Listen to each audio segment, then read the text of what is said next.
Hello student, good morning. Class 10th, chapter 2, Polynomials. Example number 4 जो कि most important question में select किया गया है और यह आपके एग्जाम में बहुत ज़्यादा आने का चांस है। ये क्वेश्चन अगर आप लोग इस क्वेश्चन को नहीं लगाए हैं तो प्लीज़ लगा लीजिए, अगर लगाए हैं तो रिवीजन कर लीजिए। ओके, तो आज हम इस क्वेश्चन को बताएंगे। ये मोस्ट इम्पॉर्टेंट क्वेश्चन है आपके एग्जाम के लिए, राइट। आप लोग इसको पक्का लगा के जाएंगे। आइए हम लोग क्वेश्चन पर डिस्कस करते हैं। Find the quadratic polynomials the sum and product of whose zeros are -3 and 2 respectively.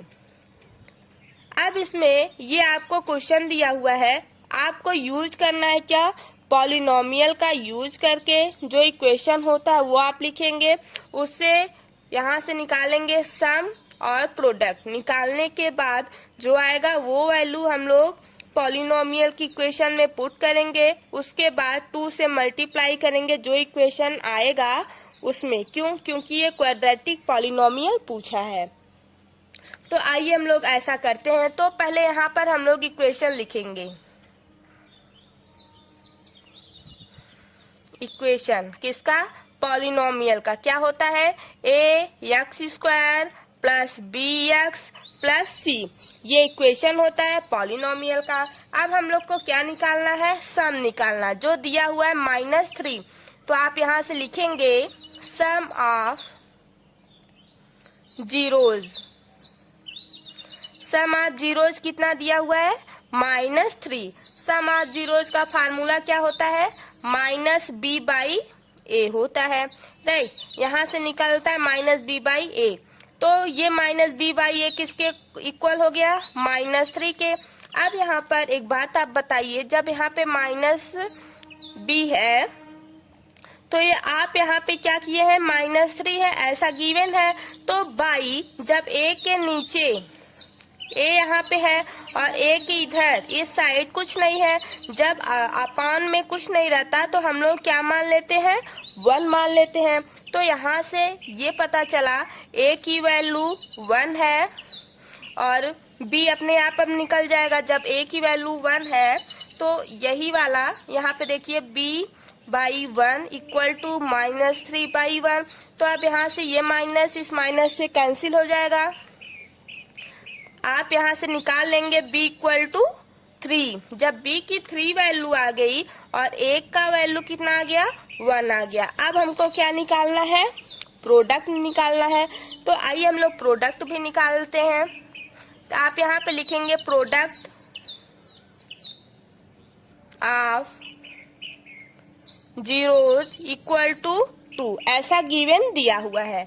अब इसका फार्मूला क्या होता है, c/a होता है इक्वल टू 2। अब इसके नीचे भी कुछ नहीं है तो आप 1 मानेंगे। तो a की वैल्यू पता चल गई, क्या है, 1 है, जैसा कि अभी हम लोग निकाले हैं। a की वैल्यू 1 है, b की वैल्यू 3 है। ओके, अब यहाँ पर जो a वैल्यू आया है 1 है ना, तो यहाँ पर हम लोग पुट करेंगे c/1 इक्वल टू 2/1। तो अब यहाँ पे 1 1 सेम c इक्वल टू 2। अब आप यहाँ से कह सकते हैं c की वैल्यू जो है 2 आई। आपको सारी वैल्यू पता चल गया, a equal to 1, b equal to 3, c equal to 2। अब आप लोग यहाँ पे लिखेंगे a equal to 1, b equal to 3, c equal to 2। ये सब वैल्यू आप लोग पुट करेंगे इक्वेशन नंबर 1, मीन्स किसमें, इस वाले में। ax² plus bx plus c, a के प्लेस पर 1 रखेंगे, b के प्लेस पर 3 रखेंगे और c के प्लेस पर 2 रखेंगे। अब यहाँ पे हम लोग क्या करेंगे, पुट करेंगे, putting the equation ax² plus bx plus c।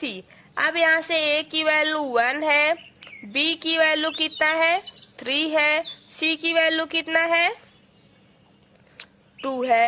ए के प्लेस पर हम लोग 1 रखेंगे, बी जहाँ है वहां पर 3 का मल्टीप्लाई करेंगे, सी जो है वहां कुछ नहीं है कांस्टेंट है, तो सी के प्लेस पर डायरेक्ट हम लोग 2 रख देंगे। अब यहाँ पर डायरेक्ट लिखेंगे, यहाँ पर 1 का मल्टीप्लाई एक्स स्क्वायर में करेंगे, क्या आएगा एक्स स्क्वायर आएगा, प्लस यहाँ पे b है, b की वैल्यू क्या है 3 इंटू एक्स कितना आएगा 3x प्लस 2, राइट। ये आपका इक्वेशन आ गया। अब आपको निकालना क्या है क्वाड्रेटिक। क्या निकालना है क्वाड्रेटिक। क्वाड्रेटिक मीन्स क्या होता है 2। क्वाड्रेटिक पॉलिनोमियल्स है, तो क्वाड्रेटिक मीन्स होता है क्या है 2 इंटू इक्वेशन, राइट। इक्वेशन आपका ये आया, आप लोग यहाँ पर पुट करेंगे 2 into x square plus 3x plus 2। Okay, I hope ये सब बातें आपको समझ में आ गई होंगी। तो प्लीज गाइज हमारे वीडियो को लाइक शेयर एंड सब्सक्राइब कीजिए। हम most important question chapter wise आपको बता चुके हैं, आप जा कर के देख लीजिएगा, प्लेलिस्ट में है। चैप्टर वाइज एक एक क्वेश्चन भी हम आपको बताए हैं क्या मोस्ट इम्पॉर्टेंट है एनसीईआरटी का। और अगर आप लोग क्वेश्चन नहीं देखना चाहते हैं तो अलग से भी हम क्वेश्चन डाले हैं, अभी वो लेटेस्ट है, तो आप लोग प्लीज जाके देख लीजिए, एक बार तो देख लीजिए। वहां से आपका वो ये हो जाएगा कि आप कितना सॉल्व किए हैं, कितना आपको बाकी है। और हाँ, अगर आप वहां से 90% मार्क्स लाना चाहते हैं तो सिंपल पेपर सॉल्व करिए और प्रीवियस ईयर का क्वेश्चन पेपर सॉल्व कीजिए अपने मन से। जो क्वेश्चन हम बताए हैं वो भी आप सॉल्व करिए, तो यहाँ से आपको बहुत ही बेनिफिट मिलेगा और आपका 90% से ज़्यादा भी आ जाएगा अगर आप लोग ऐसा करते हैं तो। बट हाँ, समझ करके, है ना, नहीं तो देख के अगर आप लोग क्वेश्चन को सॉल्व करेंगे तो एग्जाम में जाके नहीं सॉल्व नहीं कर पाएंगे एग्जाम में। तो थैंक यू गाइज, आप लोग का एग्जाम अच्छा जाए, all the best, thank you, bye bye. Tension मत लीजिएगा बस।